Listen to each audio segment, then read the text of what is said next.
Retrouvez-vous à midi à la fontaine. Hein?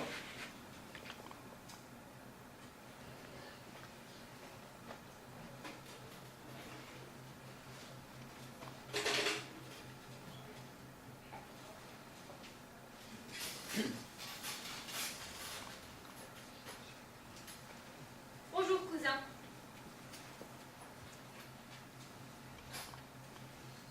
J'ai cru m'apercevoir, à tort ou à raison, que vous me quittiez tristement ce matin.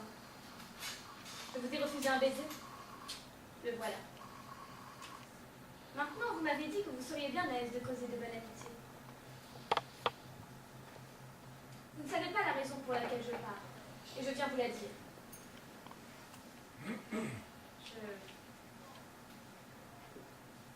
Je vais prendre le voile.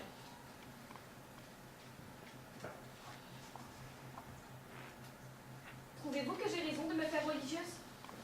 Ne m'interrogez pas là-dessus, car je ne me ferai jamais moins.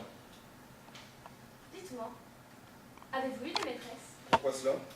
Répondez-moi, je vous en prie, sans modestie et sans fatuité. J'en ai eu Les avez-vous aimées? de tout mon cœur. Où sont-elles maintenant? Le savez-vous? Voilà en vérité des questions singulières. Que voulez-vous que je vous dise? Je ne suis ni leur mari, ni leur frère. Elles sont allées au bon leur assemblée. Il doit nécessairement y en avoir une que vous ayez préférée aux autres. Combien de temps avez-vous aimé celle que vous avez aimée le mieux? T'es une drôle de fille. Veux-tu te faire mon confesseur? C'est une grâce que je vous demande de me répondre sincèrement. Vous n'êtes point un libertin, et je crois que votre cœur a de la probité. Répondez-moi, je vous en prie. De ma foi, je ne m'en souviens pas. Connaissez-vous un homme qui n'aimait qu'une femme? Il y en a certainement. Est-ce un de vos amis? Dites-moi son nom. Je n'ai pas de nom à vous donner, mais je crois qu'il y a des hommes capables de n'aimer qu'une seule fois. Combien de fois un honnête homme peut-il aimer? Veux-tu me faire réciter une litanie ou récites-tu toi-même un catéchisme? Je voudrais m'instruire et savoir si j'ai tort ou raison de me faire religieuse. Si je vous épousais, ne devriez-vous pas répondre avec franchise à toutes mes questions? Où veux-tu en venir? Parle, je répondrai. Répondez donc à ma première question. Ai-je raison de rester au couvent? Non. Je ferais donc mieux de vous épouser. Oui. Si le curé de votre paroisse soufflait sur un verre d'eau, et vous disiez que c'est un verre de vin, le boiriez-vous comme tel? Non. Si le curé de votre paroisse soufflait sur vous, et me disait que vous m'aimeriez pour toujours, aurais-je raison de le croire? Oui et non. Que me conseilleriez-vous de faire le jour où je verrai que vous ne m'aimez plus? De prendre un amant. Et que ferai-je ensuite, le jour où mon amant ne m'aimera plus? Tu en prendras un autre, Combien de temps cela durera-t-il? jusqu'à ce que tes cheveux soient gris, et alors les miens seront blancs. Savez-vous ce que c'est, les cloîtres perdiquants? Vous êtes-vous déjà assis un jour entier sur les bancs d'un monastère de femmes? Oui, je m'y suis assis. J'ai pour amie une sœur qui n'a que 30 ans. C'est la plus belle et la plus noble des créatures qui ait marché sur terre. Elle avait pour mari l'un des hommes les plus distingués de France. Aucune des nobles facultés humaines n'était restée sans culture en elle. Jamais l'amour et le bonheur n'avaient posé leur couronne fleurie sur un front plus beau. Son mari l'a trompée. Elle a aimé un autre homme et elle se meurt de désespoir. Cela est possible. Nous habitons la même cellule. Et j'ai passé des nuits entières à parler de ses malheurs. Ils sont presque devenus les miens. Quand elle disait « là j'ai été heureuse », mon cœur bondissait. Et quand elle ajoutait « là j'ai pleuré », mes larmes coulaient.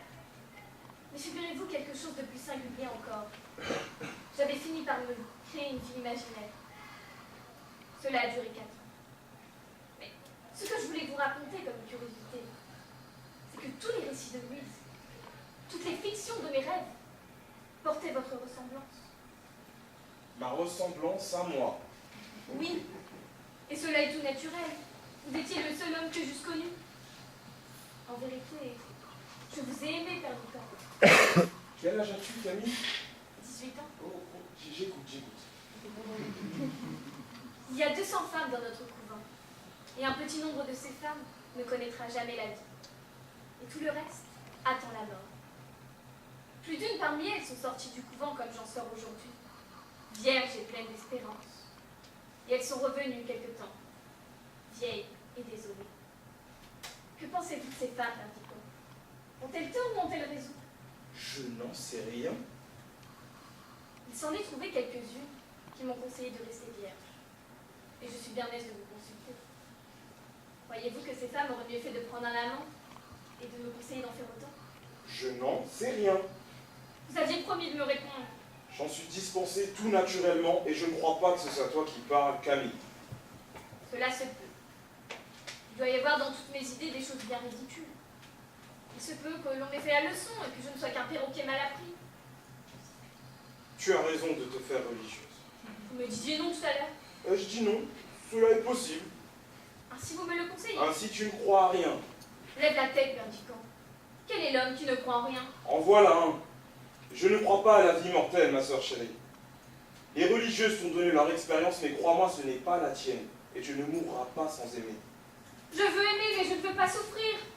Je veux aimer d'un amour éternel et faire des serments qui ne se violent pas. Voilà mon amant. Cet amant-là n'exclut pas les autres. Pour moi, du moins, il les exclura.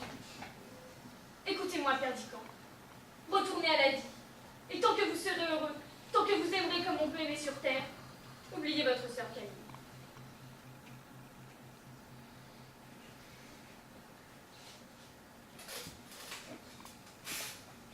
Tu es une orgueilleuse. Prends garde à toi. Pourquoi? Tu as 18 ans et tu ne crois même pas à l'amour.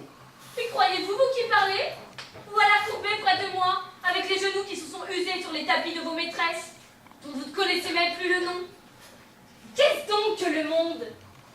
Vous devez cordialement mépriser les femmes qui vous prennent telles que vous êtes. Je vous demandais tout à l'heure qui vous aviez aimé. Vous m'avez répondu comme un voyageur, à qui l'on demandait s'il a été en Italie ou en Allemagne, et qui répondrait « Oui, j'y étais », mais qui penserait déjà aller en Italie ou dans le premier pays venu. Qu'est-ce donc que le monde? Est-ce donc une monnaie que votre amour, pour qu'elle puisse passer ainsi de main en main jusqu'à la mort? Non, ce n'est même pas une monnaie, car la plus mince pièce d'or vaut mieux que vous. Et dans quelques mains qu'elle passe, elle garde son effigie. Que tu es belle, Camille, lorsque tes yeux s'animent. Je suis belle, je le sais. Les complimenteurs ne m'apprendront rien. Tu es en colère, en vérité. J'ai eu tort de parler. J'ai ma vie entière sur les lèvres. Es-tu sûr que si son mari ou son amant revenait lui tendre la main à travers la grille du parloir, elle ne lui tendrait pas la sienne? Comment? J'ai mal entendu. Es-tu sûr que si son mari ou son amant revenait lui dire de souffrir à nouveau, elle répondrait non? Je le crois. Il y a 200 femmes dans ton monastère. Et la plupart ont au fond du cœur des blessures profondes. Elles te les ont fait toucher, et elles ont coloré ta pensée virginale des gouttes de leur sang. Elles ont vécu, n'est-ce pas? Et elles t'ont montré avec horreur la route de leur vie. Et toi, tu t'es signé devant leurs cicatrices comme devant les plaies de Jésus. Es-tu sûr que si l'homme qui passe était celui qui les a trompées, celui pour qui elles pleurent et elles souffrent, celui qu'elles maudissent en priant Dieu, es-tu sûr qu'en le voyant, elles ne briseraient pas leur chaîne pour courir à leur malheur passé et pour presser leur poitrine sanglante sur le poignard qui les a meurtries? Sais-tu les rêves de ces femmes qui te disent de ne pas rêver? Sais-tu qu'elles n'ont un murmure quand les sanglots qui sortent de leurs lèvres font trembler l'hostie qu'on leur présente? Vous me faites peur, Perdicant. La colère vous prend aussi. Sais-tu ce que c'est que tes nonnes, malheureuses filles? Elles qui te présentent l'amour des hommes comme un mensonge, savent-elles qu'il y a pire encore? Le mensonge de l'amour divin? Et savent-elles que c'est un crime qu'elles font de venir murmurer à une vierge des paroles de femme? Mais Camille, ces femmes ont bien assez parlé. Il pourra m'en coûter le bonheur de ma vie, mais dis-leur cela de ma part. Le ciel n'est pas pour elles. Pour moi, n'est-ce pas? Adieu, Camille. Retourne à ton couvent. Et lorsqu'on te fera de ces récits hideux qui t'ont empoisonné, réponds ce que je vais te dire. Tous les hommes sont menteurs, inconstants, faux, bavards, hypocrites, méprisables ou lâches, orgueilleux et sensuels. Toutes les femmes sont perfides, artificieuses, vaniteuses, curieuses et dépravées. Le monde n'est qu'un égout sans fond, où les phoques les plus informes rampent et se tordent sur des montagnes de fange. Mais il y a au monde une chose sainte et sublime. C'est l'union de deux de ces êtres, si imparfaits et si affreux.